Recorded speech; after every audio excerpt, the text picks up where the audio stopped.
이 세상에서 가장 아름다운 얼굴은 프랑스 화장품 수입에서 큰 것이 아니고 아주 밝게 웃는 얼굴이 아름다운 얼굴이라 그렇게 생각합니다.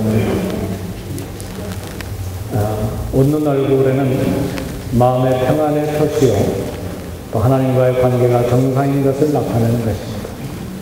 우리 성도들 만날 때 비록 짜증나는 것들이 좀 있다 할지라도 웃음으로 악수하고 대하고 이렇게 교제할 수 있기를 바랍니다. 주님의 이름으로 여러분들의 가정과 영혼에 평안이 있기를 주님의 이름으로 축복합니다.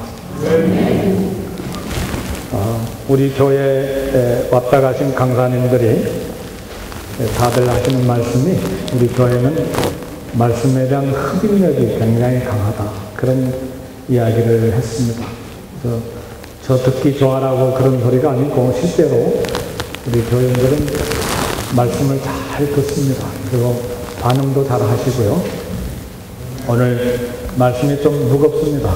그러나 축복의 말씀이요, 구원의 확신을 주시는 말씀이요, 우리가 반드시 알아야 될 하나님의 비밀을 하나씩 하나씩 양파 껍질을 벗기듯이 벗겨서 소개하는 것이기 때문에 성령으로 말씀을 잘 이렇게 받아들일 수 있기를 주의 이름으로 축복합니다. 수년 전에 이스라엘 방문을 마치고 이스라엘 에어라인을 타고 영국 히드로 공항으로 돌아오는 길이었습니다. 그때는 영국에서 이제 살고 있었기 때문에 이제 돌아가는 길이었는데 마침 이제 이스라엘 에어라인이었기 때문에 이스라엘 사람들이 많이 타고 있었는데 제 옆 좌석에 키는 작은데 대학생 나이 정도 되는 예쁜 자매가 앉아 있었습니다. 그래서 이게 기회잖아요. 그래서 이제 신학교 때 배운 히브리어가 생각이 났어요. 기회라고 하는 것은 예수 전도할 기회고 또 개인적으로는 내가 배운 히브리어를 이때 사용할 때다, 그렇게 생각하고 창세기 1장 1절을 이렇게 볼펜으로 썼죠. 제가 쓸 수 있는 유일한 히브리어 문장이 창세기 1장 1절입니다. 그걸 썼어요. 베레시트 태초에 이렇게 아주 바라 창조하다 엘로힘 하나님이 우에 하샤마이 하아렉스 땅과 하늘 이렇게 만드셨다. 굉장히 놀라더라고요. 근데 그걸 이제 매개로 해서 대화를 좀 나누는데 예수님 믿냐 그렇게 묻지 않고 하나님 믿느냐 그렇게 했더니 자기는 하나님 안 믿는데요. 그래서 제가 깜짝 놀랐어요. 히브리인이요 유대인이요 이스라엘 이 젊은 청년이 어떻게 유대인으로서 이스라엘 사람으로서 여호와 하나님 유일신을 믿지 아니하는가? 예수님 안 믿는 건 뭐 당연하죠. 대부분이 안 믿으니까. 그래서 제가 놀랍고 아주 신기해했습니다.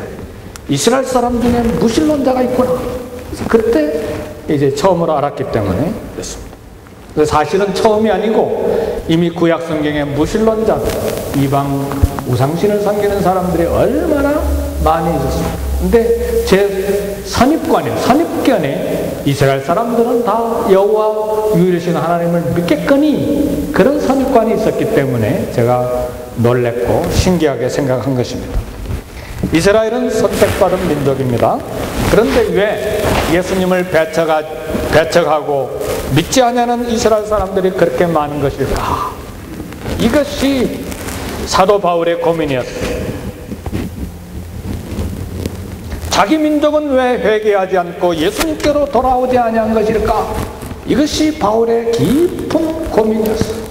그래서 지난주에 설교한 대로 차라리 자기가 그리스도에게서 끊어질지라도, 그래서 지옥에 들어가는 한이 있더라 할지라도 내 민족 이스라엘이 구원을 받았으면 좋겠다.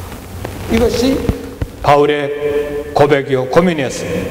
그래서 구약 성경을 가지고 왜 이 선택받은 내 민족 골육 친척이 예수님을 믿지 아니하는가 때문에 구약 성경을 창세기서부터 말라기까지 붙들고 씨름하기 시작했는데 마침내 해답. 궁금합니까? 이것이 오늘 말씀의 주제가 되겠습니다. 오늘 그 해답이 9장 6절 7절에 이렇게 나와 있습니다. 그러나 하나님의 말씀이 배하여진 것 같지 않도다.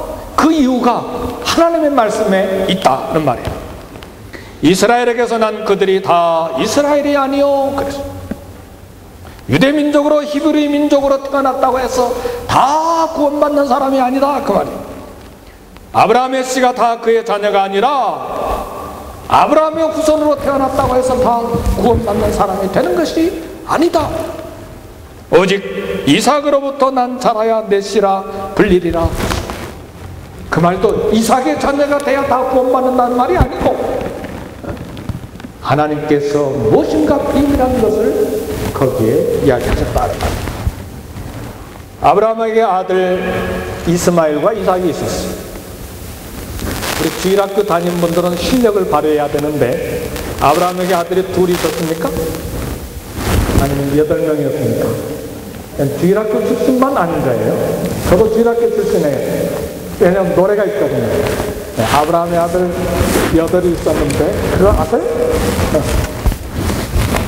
8이 있었어요. 사라가 하나 낳고 아브라함의 후처가 하나 낳고 사라가 죽은 다음에 그두라라고 하는 이제 새로운 부인이 6명을 낳았습니다.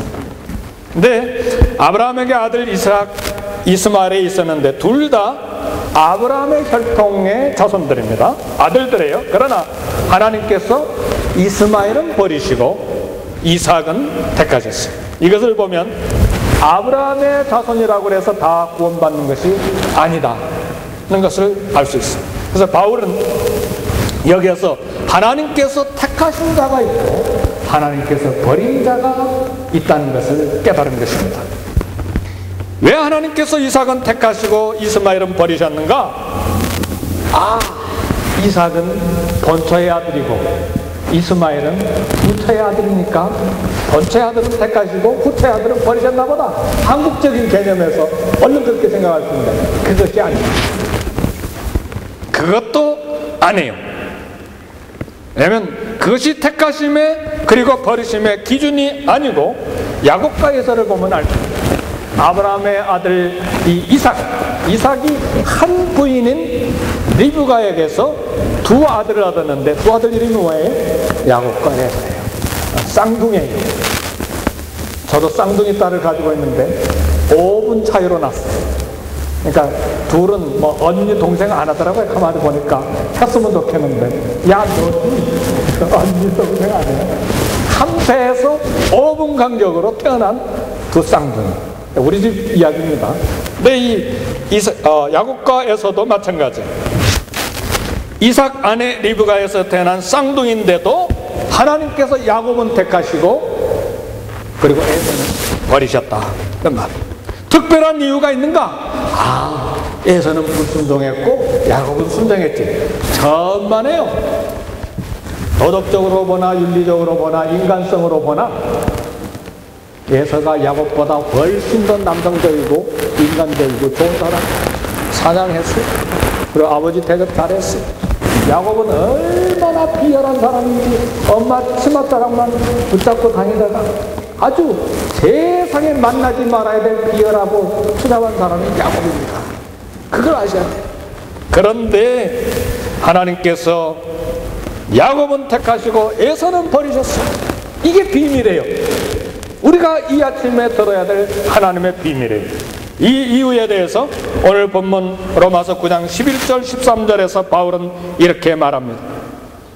그 자식들이 아직 나지도 아니하고 무슨 선이나 악을 행하지도 아니한 때에 택하심을 따라 되는 하나님의 뜻이 행위로 말미암지 않고 오직 부르신 이로 말미암아 서게 하려 하사 리브가에게 이르시되 큰 자가 어린 자를 섬기리라 하셨나니 기록된 바 나가 야곱은 사랑하고 에서는 미워하였다 하심과 같으니라. 야곱은 사랑하고 이 말은 야곱은 구원하기로 선택하셨다. 에서를 미워하셨다는 말은 증오했다는 말이 아니고 에서는 택하지 아니하셨다.